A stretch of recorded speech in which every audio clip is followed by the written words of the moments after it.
आज म के बनाउँदैछु हेर्नुलाई यो चाहिँ पिठो गहुँको पिठो व्हिट फ्लावर अलिकति छ 130 ग्राम जस्तो हामी सानो बच्चा हुँदा खुब बनाएर खान्थ्यौँ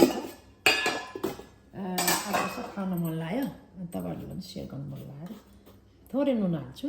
little bit of salt थोरै आफ्नो स्वाद अनुसार अनि यसलाई मिक्स गरेर पानी हालेर यसको डो बनाउने पानी हाले डो बनाएर देखाउँछु डो रेडी भयो यसलाई चाहिँ 5-10 मिनेट यतिकै ढाकेर राख्छु पिठो रेडी छ अब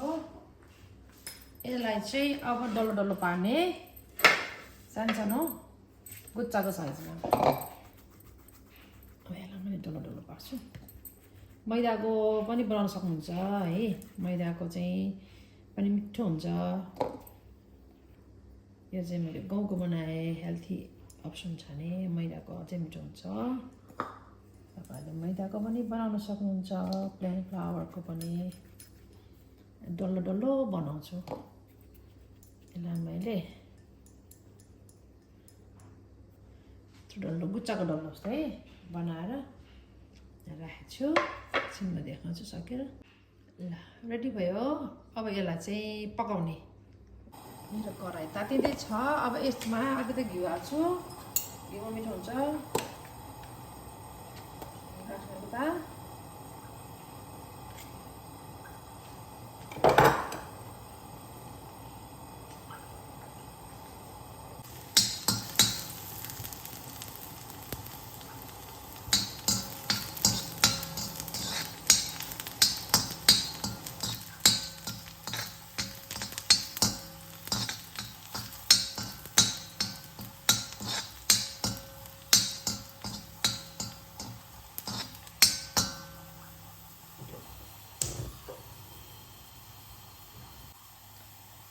लसुन पनि रेडी भयो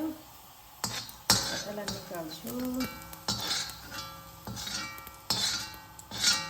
अनि अझै अलिकति घिउ थप्छु थोरै घिउ थपेँ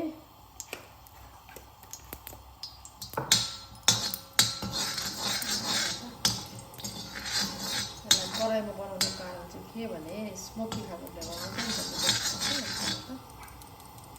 अब यसलाई चाहिँ अब यसलाई चाहिँ हाल्दिने सानो गरेर फुल्नुपर्छ यसलाई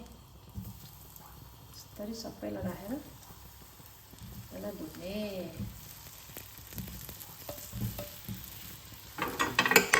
यस्तरी भुट्ने हल्का आगोमा सानो आगोमा यसलाई छोप्दै पकाउनुपर्छ यस्तो मिठो हुन्छ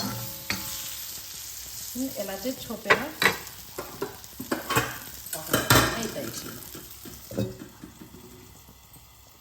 यतापट्टि मेरो टमाटर मैले पोल्दैछु यसको चटनी बनाउनु टमाटरको चटनीसँग मिठो हुन्छ खानुलाई रेडी भइसकेपछि चटनी बनाउँछु 2 मिनट 3 मिनट भुट्यो अब थोरै पानी लगाउँछु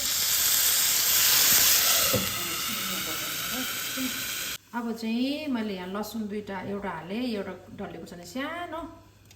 थोरै पिरो धेरै खानु मैले अनि थोरै नुन हालेर यसलाई थिच्छु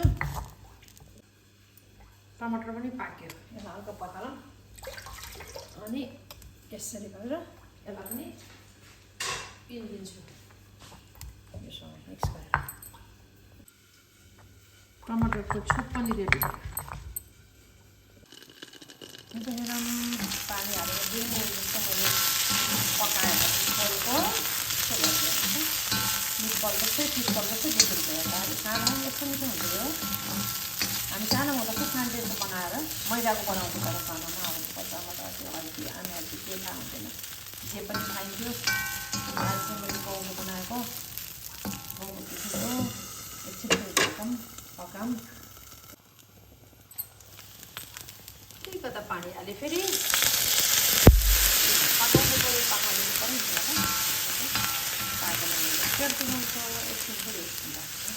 अब तपाईँहरूले यो बनाउने बेला चाहिँ घिउमै बनाउनुहोस् है घिउ पनि हालिदिनुहोस् लाग्छ पाक्यो एकछिन फेरि यसलाई मैले रातो रातो बनाएर निकाल्छु अनि खान्छु अब हेरौँ है कस्तो भयो वा दामी भयो रातो रातो भन्छ स्विमिङ गरेर हेरौँ है यता हेर्नुहोस् त दामी भएछ नि होइन अब यसमा अघि फ्राई गरेको गार्लिक अनि यो अलिकति टिमुर मैले क्रस गरेको थिएँ त्यो हालिदिने है अनि मिक्स गरिदिने अनि अलिकति नुन छर्छु है अलिकति किन अघि मैले यसमा पनि राखिदिएको थिएँ होइन अलिकति माथिबाट नुन छरेँ तपाईँहरूलाई अलिक धेरै घिउ हालेर बनाउनु मन लाग्छ भने बनाउनु भयो भने चाहिँ म अलि कम्ती नै खान्छु चिल्लोहरू रेडी भयो यति हो यसको अब यसलाई म सर्भ गर्छु रेडी भयो मेरो पिठोको यो गाउँको पिठोको व्हिट बल्स भन्दा नि भयो नाम के दिने हामीले बजारमा त खान्थ्यौँ त्यसरी है ल अब ट्राई गर्छु है टमाटरको चटनीसँग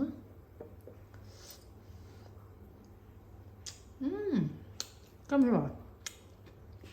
घिउ बनायो भने एकदम मिठो हुन्छ तपाईँले व्रतमा यसरी बनाएर खानु पनि हुन्छ अनि नुन चाहिँ के अरे लसुन चाहिँ नहाल्नुहोस् यस्तोमा यस्तो मिठो हुन्छ दामी भोक लागेको बेलामा मेरो आजको लन्च हो यो ट्राई गर्नु होला है तपाईँहरूले लु खाइसकेँ मैले त यस्तो मिठो भयो भोक लागेको थियो चटनी सघाएँ अनि यो के भन्नु व्हिट बल पनि सिधाएँ मिठो भयो तपाईँहरूले कहिलेकाहीँ मोमोसम्म बनाउँदाखेरि रहन्छ नि पिठोलाई नि त्यो रहेको पिठो के गरम गरम हुन्छ नि यसरी बनाएर खानुहोस् है कस्तो मिठो हुन्छ वेस्ट पनि नहुने अनि त्यो बाँकी रहेको पिठोको पनि सधैँ पकाउने